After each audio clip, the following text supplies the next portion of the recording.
So next, I would invite Peter Tuffley, representing the Beckenham Neighbourhood Association, to the table. Peter, good morning. Thank you for joining us. Thank you very much, and good morning. Oops. This mic's on, is it? Yep. Right. Basically, we see this need to revise the draft annual plan as trying to make the best of a very bad situation. And at the outset, we'd like to congratulate the council and its staff on having risen to an unprecedented challenge, needing to revise the original draft annual plan in the relatively short time between the onset of the COVID-19 crisis and the statutory deadline for signing off on the annual plan and striking a rate. And we welcome this opportunity to comment on what must be regarded as the result of an impressive organisational effort driven by excellent leadership. So we would like to congratulate Madam Mayor and Madam Chief Executive and all others concerned in the process. We will be submitting a revised version of our original submission by the deadline of 29th June.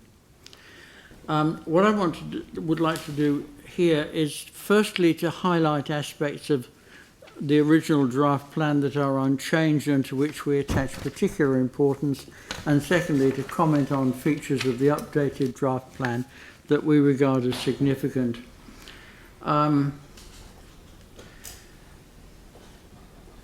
Overall, we think the council has met the challenge well, but we do have some reservations here and there. Firstly, in the area of finance, we welcomed the achievement of a lower overall rate increase than envisaged for this year in the LTP, and we applaud the proposal for an even lower average rate increase in the updated draft plan.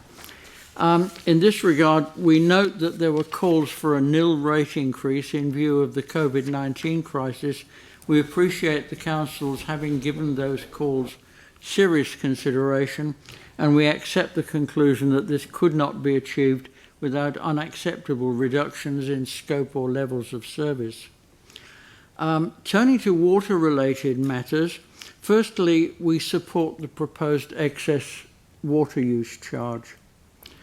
We don't wish to cast doubt on the council's intention to continue giving a high level of priority to the allocation of resources to wastewater as well as to water supply.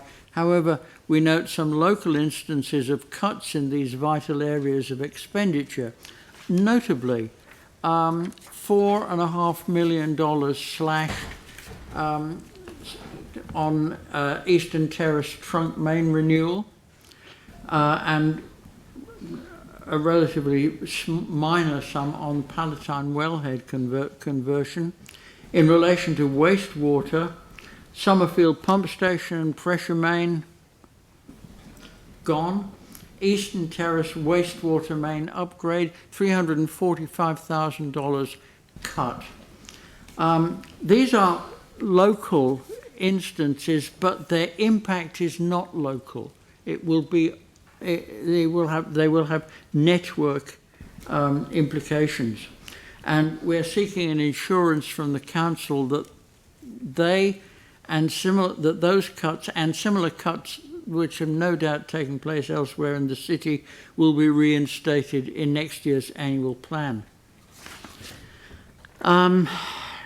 Turning to parks and heritage, nearly 10 years ago, the Mid-Heathcote Linear Park Master Plan implementation, which was all ready to go, was put on hold because of earthquakes. It's still on hold, and that approaching anniversary makes it pretty painful to see the originally proposed spend of $121,454 being axed in the update, even though there is a compensating $64,000 proposed on bank stabilisation. As with other local expenditure cuts already mentioned, we seek an assurance from the council that this item will be reinstated in next year's plan.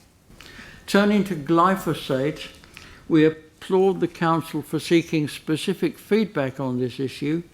The rationale for the proposed return to the use of glyphosate-based weed killers appears to us, on the face of it, sound, even though the step may cause some regret, providing that their use is conducted in a manner that is not hazardous to environmental and public health. In that regard, we note the protocol set out in the draft, and we would observe that all will depend on council contractors observing and following the protocol strictly. And that will could require some policing. Now, just draw your attention, Peter, to the fact that we've come to the end of the 5 minutes set aside for the submission, but noting that obviously you're going to be providing a written submission that we'll look forward to receiving. Thank you. Thank you very much indeed for joining us today. Thank you.